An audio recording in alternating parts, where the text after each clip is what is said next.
Water the lawn, mastering everyday English phrases.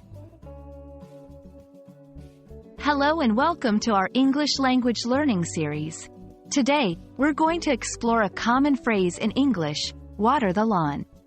Whether you're a beginner or looking to refine your fluency, understanding phrases like this one is key to sounding natural in English. So, let's dive in. Water the lawn might sound straightforward, but it's packed with meaning. At its core, this phrase refers to the act of sprinkling or pouring water on the grass in a garden or yard. It's a routine task for many people, especially in suburban areas. But why is it important to understand such a specific phrase? It's because phrases like these are part of everyday conversation and can tell us a lot about culture and lifestyle.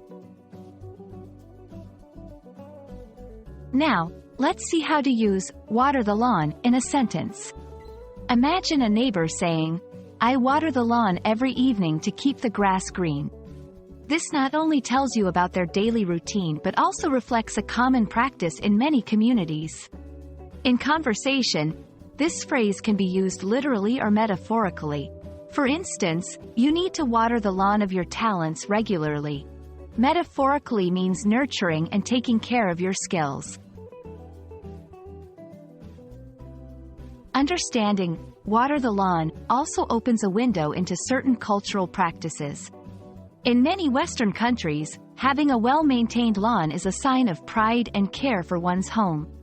So, this phrase is often associated with responsibility, routine, and care. It's a great example of how language can reflect cultural values. We hope this video has helped you understand the phrase, water the lawn, and its usage in English. Remember, language learning is not just about words and grammar, it's also about understanding the culture and context behind the phrases. Keep practicing, and you'll be mastering these everyday English expressions in no time. See you in the next video.